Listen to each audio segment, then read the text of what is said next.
하나님께서 오늘 우리에게 주시는 말씀은 마가복음 7장 24절 말씀부터 30절까지 말씀입니다. 함께 우리가 읽도록 하겠습니다. 시작. 예수께서 일어나사 거기를 떠나 두로 지방으로 가서 한 집에 들어가 아무도 모르게 하시려 하나 숨길 수 없더라. 이에 더러운 귀신 들린 어린 딸을 둔 한 여자가 예수의 소문을 듣고 곧 와서 그 발 아래에 엎드리니 그 여자는 헬라인이요 수로보니게 족속이라. 자기 딸에게서 귀신을 쫓아내 주시기를 간구하거늘 예수께서 이르시되 자녀로 먼저 배불리 먹게 할지니 자녀의 떡을 취하여 개들에게 던짐이 마땅치 아니하니라. 여자가 대답하여 이르되 주여 올소이다마는 상 아래 개들도 아이들이 먹던 부스러기를 먹나이다. 예수께서 이르시되 이 말을 하였으니 돌아가라. 귀신이 내 딸에게서 나갔느니라 하시매 여자가 집에 돌아가 본즉 아이가 침상에 누웠고 귀신이 나갔더라. 아멘. 오늘 아내가 오는데 그런 말을 하더라고요. 떨리지 않냐. 자기는 좀 떨린대요. 교회 식구들을 이렇게 주일을 함께 보고 예배 드릴 수 있는 그 기쁨에 떨린다고 하더라고요. 아마 아내가 제게 물어본 것은 3개월 만에 예배를 인도하는 게 떨리지 않냐 그런 말인 것 같았어요. 좀 떨리기는 하네요. 예. 땀도 좀 나고 사람이 늘 익숙하던 거 안 하다가 이렇게 하다 보니까 갑자기 또 좀 더 마음이 쓰이고 신경이 쓰입니다. 오늘 설교 제목은 수로보니게 여자의 신앙입니다. 지난 3개월간 코로나 바이러스가 우리 안으로 들어와서 우리의 활동 범위를 좁게 묶어버렸습니다. 그리고 막아버렸고 서로 긴장하고 조심하면서 자유롭지 못한 불편한 생활을 하고 있습니다. 우리가 살아가면서 가장 힘든 것 중에 하나가 뭐죠? 보고 싶은 사람 제때 못 보는 게 가장 힘든 것 같아요. 저는 그렇습니다. 저는 살아가면서 함께 하고 싶은 사람들, 함께 차를 타고 함께 커피도 마시고 함께 얼굴도 보고 하여튼 같이 좀 시간을 보내는 거 큰 어떤 소망이 아니고요. 일상에서 이렇게 함께 보고 싶은 사람 보고 같이 밥 먹고 같이 삶을 나누고 같이 기도하고 함께 일하고 이런 일상의 삶 이걸 못하니까 참 답답하더라고요. 참 우리 불편한 생활을 해왔습니다. 이런 상황 가운데에서 하루하루 공부하고 일을 하는 그러한 생활은 코로나 이전보다도 훨씬 더 지치고 피곤했습니다. 정말 지치셨죠? 피곤하셨죠? 저녁에 오시면 샤워하기도 힘드시죠? 저도 LA에 있었을 때 막노동을 참 많이 했었는데 몇 번 말씀드렸잖아요. 집에 오면 이렇게 화장실 소변을 보면 소변이 노랗습니다. 밥 먹는 것도 귀찮고요. 그냥 물 마시고 그냥 자고 그런 세월을 참 많이 살았었습니다. 아마 여러분들도 그랬을 거예요. 이 코로나 시기를 지나면서 이게 얼마나 힘듭니까? 위험한 가운데에서 스트레스를 받으면서 일을 한다는 게 그냥 해도 힘든데 이게 참 너무너무 힘들어요. 그러한 가운데 많이 지치고 피곤한 그러한 삶을 우리가 살아왔습니다. 여러분들 정말 수고 많으셨습니다. 정말 힘든 시간을 잘 보내오셨습니다. 오늘 말씀을 통해서 이 어려운 시기를 지나고 있는 우리에게 좀 위로와 또 새로운 기회가 또 열리는 그러한 복된 말씀이 되기를 바랍니다. 오늘 말씀을 보게 되면 두로 지방으로 피신하셨습니다. 그 이유가 있습니다. 먼저 마가는 시작을 이렇게 합니다. 24절 말씀에 예수께서 일어나사 거기를 떠나 두로 지방으로 가서 예수님의 제자들을 데리고 가버나움을 떠나 갈릴리 북부 두로 지방으로 들어가셨다고 마가는 말을 합니다. 예수님께서 나사렛 지역에서 사시다가 하나님 말씀을 전하는데 동네 사람들이 예수님을 배척하는 거예요. 말을 해도 그냥 듣지를 않는 거예요. 그래서 예수님이 이사를 가가지고 메시지를 전합니다. 가버나움에서 두로까지 가셨어요. 찍어보니까 30마일 정도 나오더라고요. 30마일이면 우리 올림피아에서 페더럴 웨이까지가 31마일입니다. 그러니까 30마일 정도 되니까 그 페더럴 웨이까지 예수님께서 가신 거예요. 그런데 마가는 바로 뒤를 이어서 이렇게 말씀하고 있습니다. 한 집에 들어가 아무도 모르게 하시려 하나? 라고 그렇게 말을 합니다. 예수님이 두로 지방으로 이동하신 가장 큰 목적이 아무도 모르게 하려고 그리 하셨다는 것입니다. 이 표현을 읽고 우리가 금방 짐작할 수 있는 것이 있습니다. 계속해서 마가복음서를 읽고 있는데 유대인들이 가장 민감하게 생각하고 중요하게 여기는 것이 뭐냐 그러면 그 안식일법과 정결법이에요. 우리가 어떤 사람에게 어떤 말을 하면 민감하게 딱 반응하고 싸움이 되는 것들 있죠. 그냥 잘 지내다가도 어떤 이야기만 나오면 서로 긴장이 되고 막 민감하게 반응해서 싸움 붙는 그런 일이 있잖아요. 그죠? 그러듯이 그 당시에 그 유대인들에게는 정말 정결법, 안식일법은 너무너무 민감한 부분이었어요. 왜냐 그러면 정결법을 통해서 안식일법을 통해서 내가 하나님의 자녀, 하나님 백성이다. 하나님의 사람이다. 이방인들과 나는 다르다. 그러한 자기들 정체성을 안식일법을 지키고 정결법을 지키면서 자기들을 나타냈기 때문에 그래요. 자기 정체성이었어요. 근데 예수님께서 점점 이제 이 말씀이 지금 3년째, 예수님이 사역을 시작하시고 2년이 지나고 3년째 그러한 시기거든요. 예수님이 조금씩 메시지를 전하면서 이제 사람들이 조금 이제 눈이 열리고 귀가 열렸습니다. 그런데 점점 하나님 나라 메시지를 전할 때에 유대인들, 특히 종교 지도자들이 힘들어했습니다. 왜냐하면 자기들이 지금까지 지키고 있던 그러한 그 장로들의 전통, 이런 부분에 대해서 예수님이 해석하고 설명해 주는 부분들이 자기가 생각하고 가르쳤던 부분들하고 너무 다른 거예요. 그래가지고 되게 힘들었어요. 점점 긴장이 쌓이면서 3년쯤 됐을 때는 바리새인 서기관들이 예수님을 어떻게 하면 막 흠을 잡고 공격하고 막 정말 죽이고 싶은 마음, 막 그러한 상황까지 온 거예요. 왜? 안식일법과 정결법을 건들고 있으니까. 그런 가운데 예수님께서 하나님 나라 메시지를 지금 전하고 있는 겁니다. 그래서 예수님께서 그렇게 메시지를 정결법도 말씀하시고 안식일법도 말씀하시다 보니까 점점 그 말씀과 행동 때문에 종교 지도자들 생명의 위협을 느끼는 그들의 공격이 있었던 것입니다. 점점 더 강하게 느껴졌어요. 생명의 위협을 느꼈습니다. 그래서 예수님께서는 그 두로 지방으로 아무도 모르게 이동하신 것입니다. 적대적인 위협을 피해서 피신한 거예요. 생명의 위협을 느끼는 코로나 바이러스와 함께 일을 하기 때문에 얼마나 피곤합니까? 종교 지도자들, 서기관들과 바리새인들은 예수님의 말씀을 어떻게 하든 흠을 잡고 어떻게 하든 공격을 해서 그 예수님의 말씀을 무력화시키려고 했던 것입니다. 이러한 상황에서 자기를 적대시하는, 미워하는, 증오하는, 막 죽이려고 하는 그러한 사람들 앞에서 예수님께서 하나님 나라의 메시지를 전한다는 것은 너무너무 큰 스트레스입니다. 너무너무 힘든 일이었습니다. 그러니까 당연히 어떻게 될까요? 예수님이 피곤하시겠죠. 피곤합니다. 피곤해.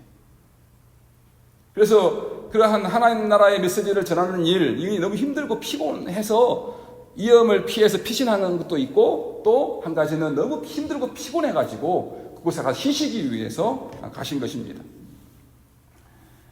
예수님이 이 땅에 오신 일차적인 임무는 무엇입니까? 많은 것들이 다 중요하지만 예수님이 이 땅에 오신 일차적인 가장 중요한 임무는 온 인류의 죄를 짊어지시고 십자가에 대신 죽는 일입니다. 예수님이 피하신 것은 자신의 일차적인 임무에 문제가 생기지 않도록 하기 위해서 그 일에 집중하신 거예요. 아직까지 십자가를 지는 일은 한 1년 정도 남았습니다. 그런데 위협이 온다는 것은 1년 동안 앞으로 사역을 해야 되는데 그것을 지혜롭게 어려움들을 피해 나가야 했기 때문입니다. 그 사역에 집중하신 겁니다. 어쨌든 두로 지방은 완벽한 이방 지역이었습니다. 역사적으로 볼 때 유대인에게는 적대적인 감정을 가진 지방이었습니다. 그 지방으로 예수님이 가신 거예요. 하지만 아무도 모르게 하시려고 하셨는데 예수님의 계획은 그렇게 성공적이지 않았습니다. 마가가 곧 이어서 이렇게 이야기하고 있습니다. 숨길 수 없었더라. 숨길 수 없었더라. 여러분, 우리가 코로나를 만나 위험하고 힘들고 피곤한 것처럼 예수님도 우리와 같은 그런 위험한 상황에서 피곤하고 지치도록 그렇게 일을 하셨습니다. 그러니까 저는 이 말씀을 준비하면서 우리만 힘든 게 아니었구나. 우리가 예수님 생각할 때에 십자가에 달려 죽으신 거, 고통당하신 거 그것만 생각하는데 예수님께서 공생의 사역을 시작하면서 하나님 나라의 메시지를 전할 때마다 엄청난 스트레스를 받으시면서 힘든 가운데 위험한 상황 가운데에서 하나님 나라의 메시지를 전하셨구나. 그리고 일을 할 때 너무너무 힘들고 지치게 일하셨구나. 그런 말씀을 더 많이 생각하면서 위로가 되더라고요. 오늘 이 말씀이 저와 여러분들에게, 우리 모두에게 위로가 되시기를 바랍니다. 얼마나 3개월 동안 힘드십니까? 위험한 가운데에서 일하시는 게 힘드시잖아요. 근데 우리만 그런 게 아니고 예수님도 그렇게 사셨다는 거예요. 예수님도. 두 번째, 예수님을 찾아와 간절히 도움을 요청하는 여자가 있었습니다. 예수님과 제자들이 왜 아무도 모르게 그 지방으로 갔음에도 숨길 수가 없었을까요? 마가는 다음 절에 이렇게 말합니다. 25절, 26절. 이에 더러운 귀신 들린 어린 딸을 둔 한 여자가 예수의 소문을 듣고 와서 그 발 아래 엎드리니 그 여자는 헬라인이요 수로보니게 족속이라 자기 딸에게서 귀신 쫓아내 주시기를 간구하거늘. 예수님이 두로 지방으로 이동하자마자 소식을 듣고 한 여자가 가감하게 예수님에게 달려왔습니다. 이 여자는 수로보니게 사람이었고 두로와 유대는 가까웠기 때문에 여자는 유대인의 관습을 잘 알았을 것입니다. 이방 나라이기도 하지만 그렇잖아요. 우리가 페더럴웨이나 여기 올림피아 정도 거리면 어느 정도 문화적인 부분에서 서로 다 알고 있는 겁니다. 그렇죠? 서로 왕래도 많이 하고 있었고 나라만 다른 거였지 사실은 이방인 지역이었지 전체적으로 많은 부분에서 문화는 같았습니다. 많은 부분을 서로 알고 있었습니다. 자신은 이방 민족이었고 딸은 더러운 귀신에 들려 있었기 때문에 그 여자가 찾아온 것입니다.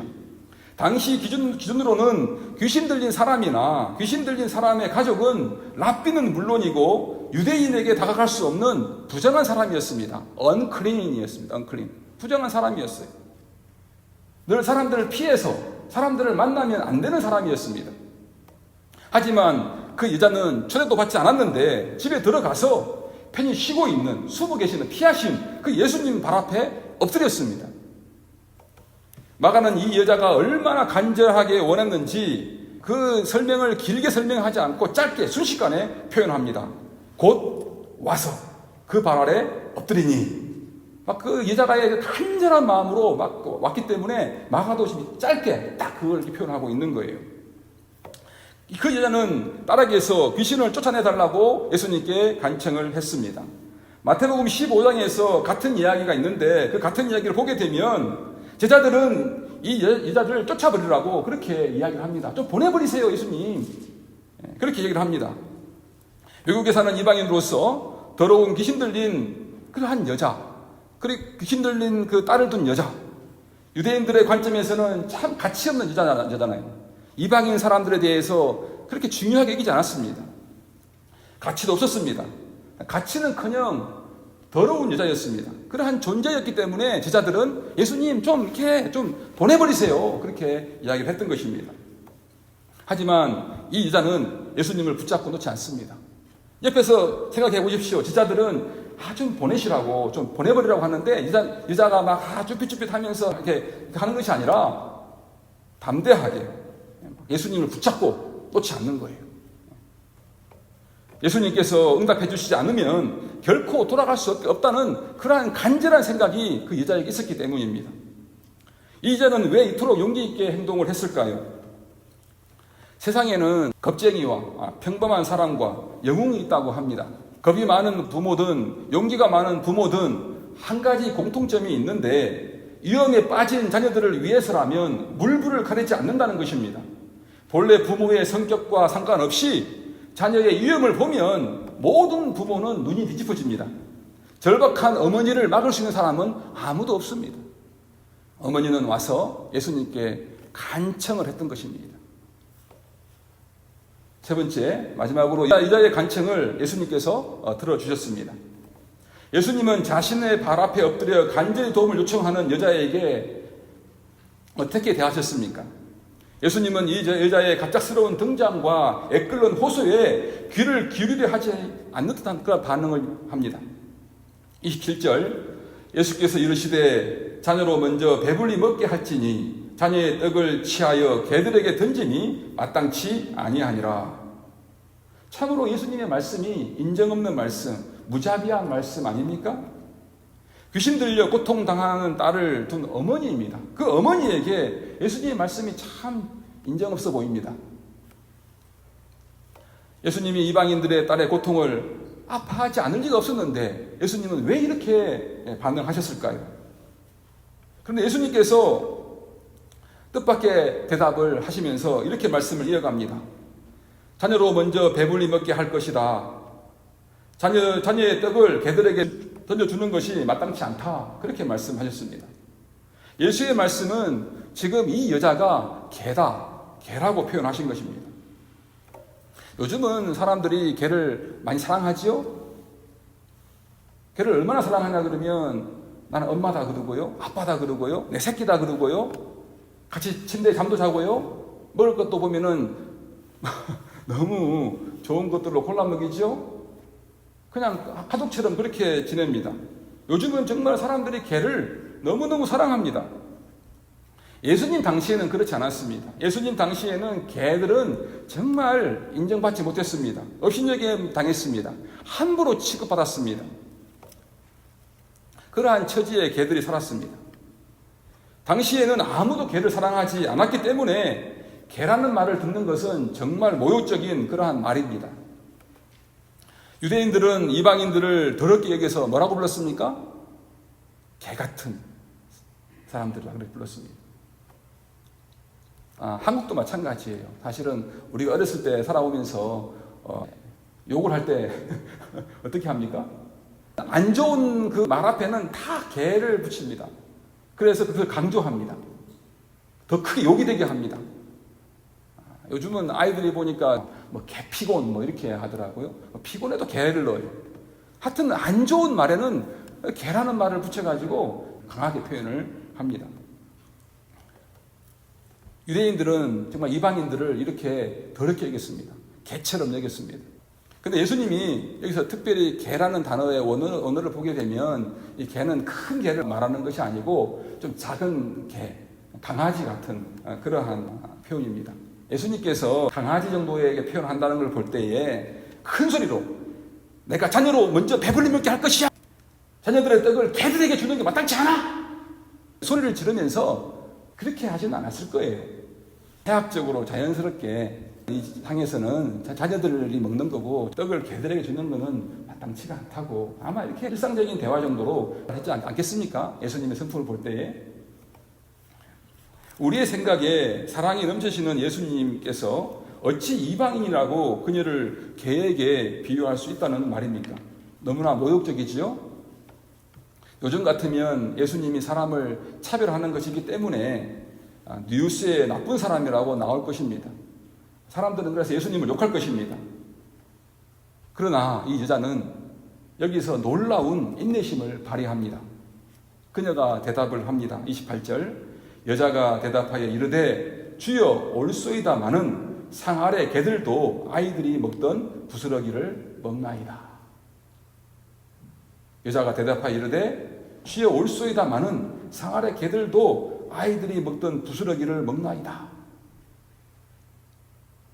아니 개라고 더럽다고 사람 취급도 안 하는데 여자가 그 말을 듣고 나서 아니 예수님이 내가 생각했던 사람과 다르네? 어떻게 이런 사람이 있어? 이런 사람이 어떻게 하나님 말씀을 전하는 사람이야? 하면서 막 대들고 욕을 하고 에이 나 집에 갈 거야! 이런 것이 아니고 그죠? 놀랍게 반응을 합니다. 주여 올소이다마는 상 아래 개들도 아이들이 먹던 부스러기를 먹나이다. 여자의 말은 이런 뜻입니다. 예, 맞습니다. 저는 이스라엘 사람이 아닙니다. 저는 이스라엘 사람처럼 하나님을 섬기지도 않습니다. 그래서 그 상에 제 자리는 없습니다. 이 점을 저도 인정합니다. 그렇게 순수하게 자기 자신을 인정하고 고백을 했습니다. 이 여자의 반응이 놀랍지 않습니까? 막 어떤 면에서는 예수님과 다투고 싸움이 붙어야 될 상황인데 여자가 이렇게 반응을 하는 거예요. 이 여자는 기분 나빠하지 않았습니다. 그리고 자신의 권리를 따지지도 않았습니다. 자신의 자격 없음을 인정했습니다.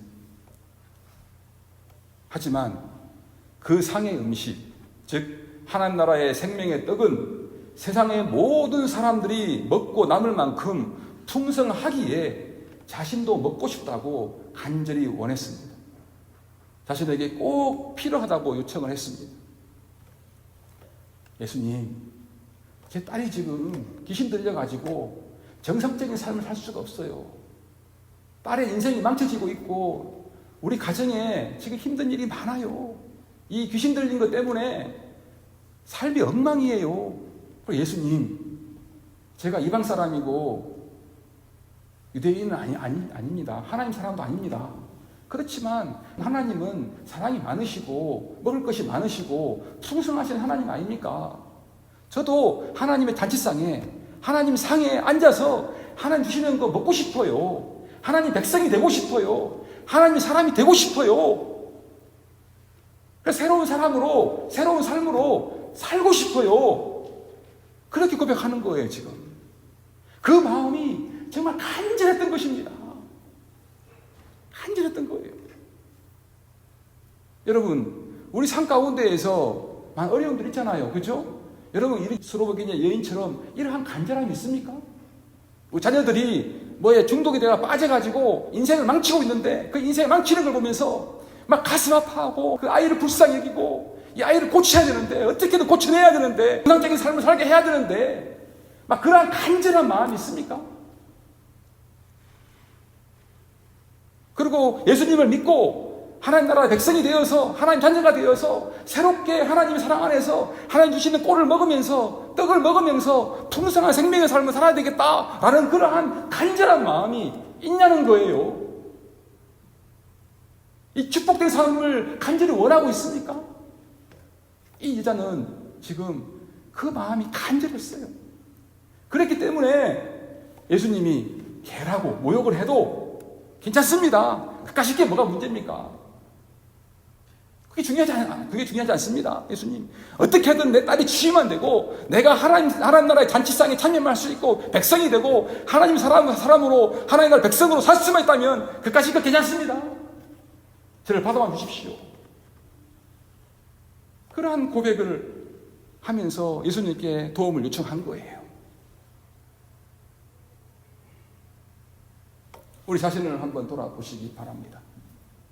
우리의 그런 믿음이 있습니까? 그런 마음이 있습니까? 어려움들이 많잖아요. 정말 예수님을 간절히 찾습니까? 간절히. 자존심이고 뭐가 없어. 이 문제만 해결된다 그러면 개라는 말도 들어도 괜찮아 하면서 예수님을 찾는 그 마음이 있습니까? 그 간절함이 있습니까? 조금만 기분 나쁜 이야기 하면 그만 삐져버리고 싸워버리고 끝내버리고 정말 간절함이 있다면 그렇지 않습니다. 놀랍게 예수님께서 이렇게 요청하는 여자를 외면하지 않습니다. 사람들에게 찾아보기 힘든 여자의 대답을 예수님께서 들으시고 예수님 이렇게 선언하셨습니다. 마가복음 7장 29절 예수께서 이르시되 이 말을 하였으니 돌아가라 귀신이 내 딸에게서 나갔느니라 하시매. 예수님의 말씀을 듣고 여자가 집에 가고 왔더니 자기의 딸을 망치고 있었던 딸의 인생을 망치고 있었던 그 귀신이 딸에게서 떠났던 것입니다. 그 간절한 그 어머니의 그 간청에 예수님께서 응답해 주셨습니다.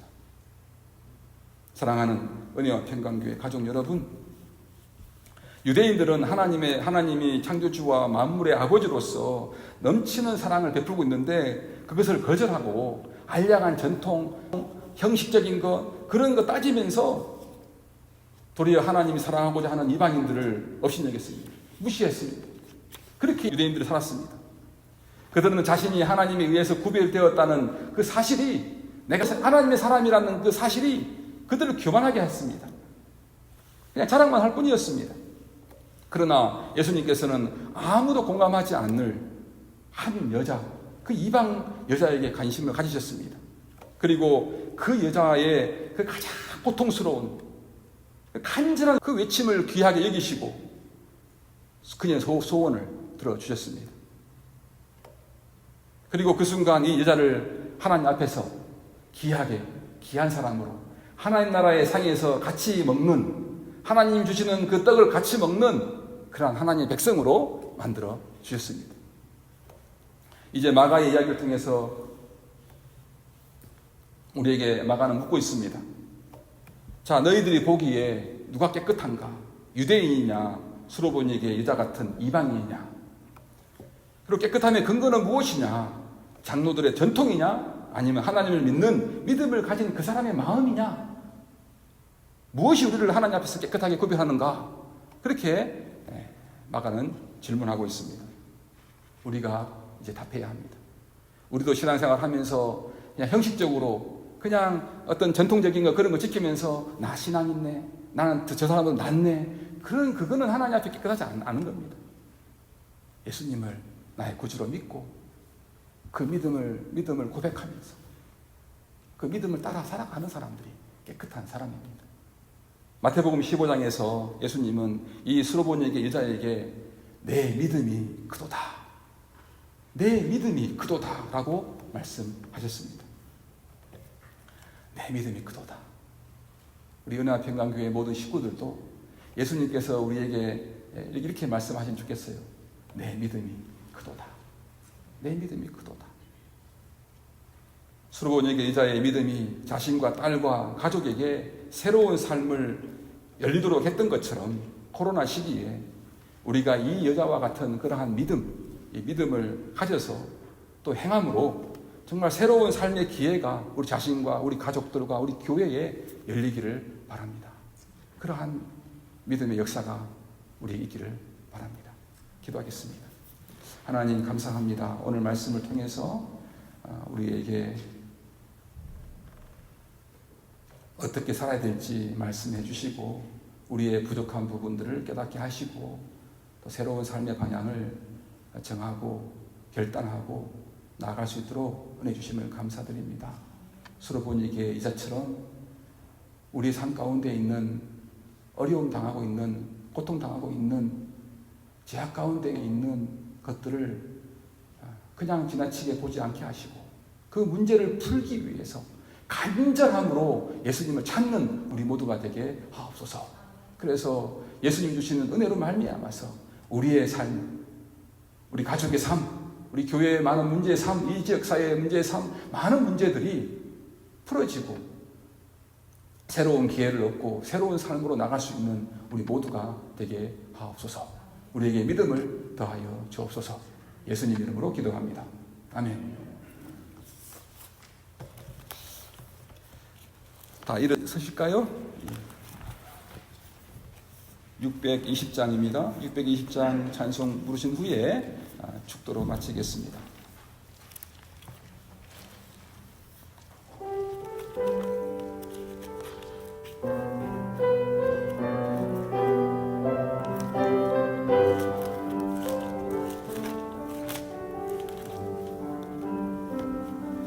여기에 모인 우리 주의 은총 받은 자여라. 주께서 이 자리에 함께 계심을 아노라. 언제나 주님만을 찬양하며 따라가리니 시험을 당할 때도 함께 계심을 믿노라. 이 믿음 더욱 굳세라. 주가 지켜주신다. 어두운 밤에도 주의 밝은 빛 인도하여 주신다. 주님이 뜻하시니 헤아리기 어렵더라도 언제나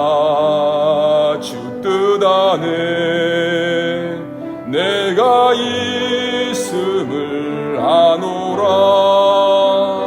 사랑과 말씀들이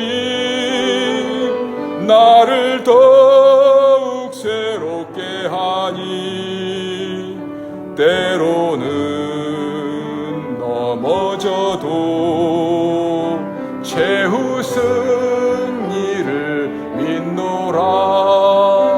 이 믿음 더욱 굳세라. 주가 지켜주신다. 어두운 밤에도 주의 밝은 빛 인도하여 주신다.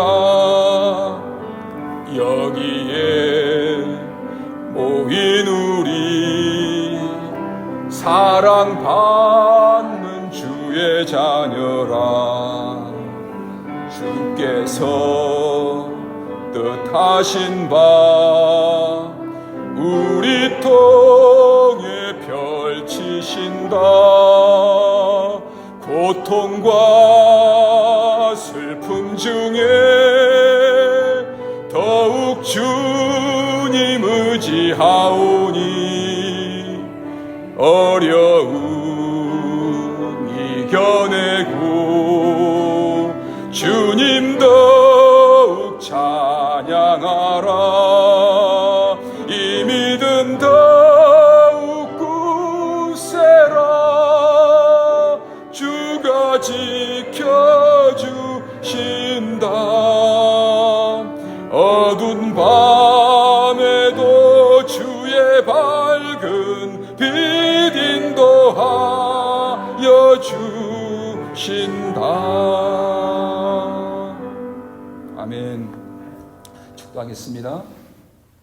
이제는 우리 구주 예수 그리스도의 은혜와 하나님 아버지의 크고 놀라우신 사랑하심과 성령님의 인도 유로 교통 역사하심이 3개월 각자 가정에서 예배를 드리다가 주님의 몸된 지체들과 함께 믿음의 가족들과 함께 주일 예배에 나와 하나님께 예배하고 하나님 말씀을 듣고 스로베니게 여자처럼 더욱더 믿음 가운데 살기로 결단하고 일어서는 우리 은혜와 평강교회 모든 식구들 위해 이제부터 영원토록 함께 있을지어다.